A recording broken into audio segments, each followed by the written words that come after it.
En la intervención de la señora ministra se nos ha dibujado un panorama económico rosado y se nos ha dicho que el presupuesto tiene una gran sensibilidad social. Sobre el panorama rosado podemos tener ciertas dudas. No compartimos unas previsiones tan optimistas, pero el futuro es difícil de prever. De lo que sí que estamos seguros es de que el presupuesto carece de esa sensibilidad social, porque son cifras que podemos analizar y que tenemos delante de nosotros. Nos dice que no se deja abandonado a ningún grupo débil. Bueno, primer grupo débil que se deja abandonado es ni más ni menos que al grupo tan numeroso de los pensionistas, los 9 millones de pensionistas y sus familias, que van a tener una revalorización de sus pensiones, no según marca todavía la ley del IPC, la inflación, sino del 0,25%. 0,25% es otra forma de decir prácticamente nada, 2 euros en una pensión de 800 euros. Y esto se argumenta con que la inflación es coyunturalmente baja, y efectivamente es coyunturalmente baja, precisamente por la debilidad de la economía, pero nada hace pensar que vaya a seguir siendo así. Las propias previsiones oficiales hablan de una inflación del 1,5%. Por tanto, pérdida de poder adquisitivo. Esto se ve agravado porque los pensionistas han sufrido otras pérdidas en su renta disponible.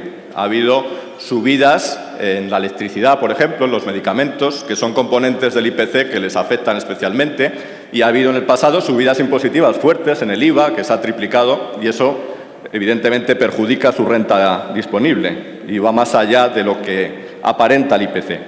Y esto nos preocupa, y por eso hemos presentado enmiendas para corregirlo, pero nos preocupa especialmente porque lo vemos como un primer paso en una larga senda que va en la misma dirección, en un camino de pérdida paulatina de poder adquisitivo. Y eso es a lo que nos va a llevar la reforma de las pensiones, que se debatirá en la Comisión de Empleo la semana que viene, si nada lo remedia.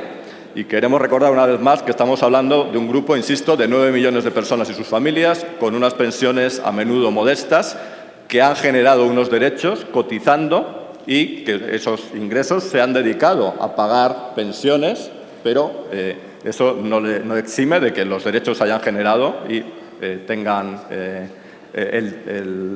la expectativa, por supuesto, de cobrar los derechos generados. Son personas, por otro lado, que ya no tienen capacidad de reacción, que ya están fuera del mercado de trabajo y que muchas familias españolas sostienen al núcleo familiar, porque sus hijos, sus nietos están en paro.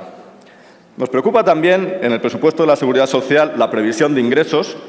Nos tememos que puede ser ligeramente optimista y nos preocupa sobre todo porque no obedece a circunstancias que tengan que ver con el azar o la suerte, sino que son consecuencia de las propias políticas del Gobierno. Las cotizaciones sociales han caído porque han caído las bases de cotización. Y las bases de cotización han caído porque se está aplicando una estrategia de devaluación salarial para ganar por esa vía competitividad. Se pierde empleo, bajan los salarios, el empleo que hay es precario, caen las bases de cotización y eso afecta a los ingresos de nuestro sistema de seguridad social. Pero no es una casualidad, es una consecuencia lógica de la estrategia general de política económica.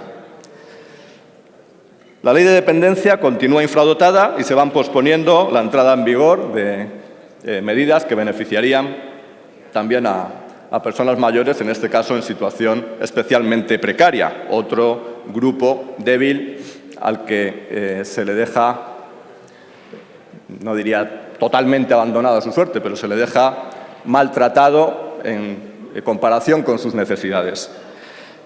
Y hay otro grupo, numeroso por desgracia, que son nuestros 6 millones de parados. ¿Y cómo se trata a nuestros 6 millones de parados en estos presupuestos?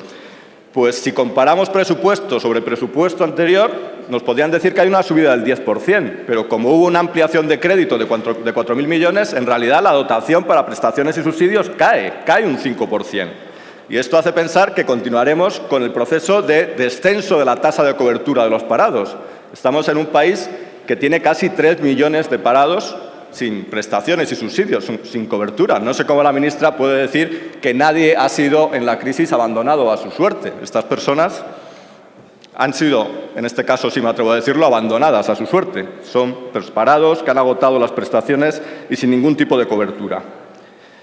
El presupuesto de políticas activas este año tiene un mínimo incremento. Pero habría que recordar que en los años 2012 y 2013 se recortó casi en el 50%, en 3.500 millones. Y es una partida fundamental, porque es la que sirve para formar a los parados. Y entre nuestros parados hay muchas personas jóvenes, sin formación, gente que trabajó en la construcción y tiene que recualificarse para poder trabajar en otro sector.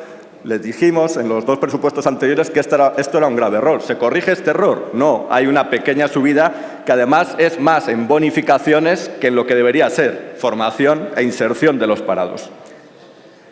Y las dos últimas cuestiones que nos preocupan tienen que ver con el FOGASA y con el gasto para la integración de los inmigrantes en nuestra sociedad.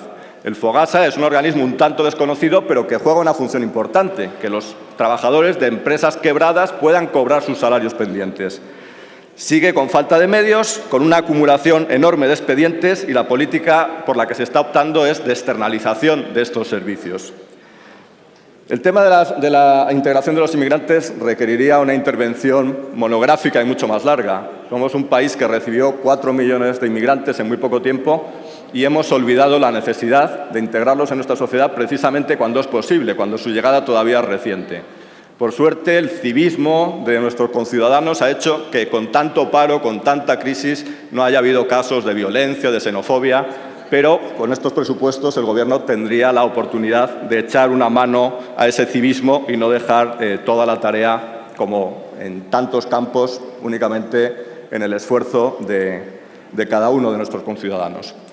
Como ve, señora ministra, el cuadro que nosotros vemos es un cuadro muy diferente del cuadro tan triunfalista que un año más usted nos presenta, y de ahí se derivan las enmiendas que aquí y en otros títulos y secciones hemos presentado al presupuesto en las tareas que tienen que ver con su departamento.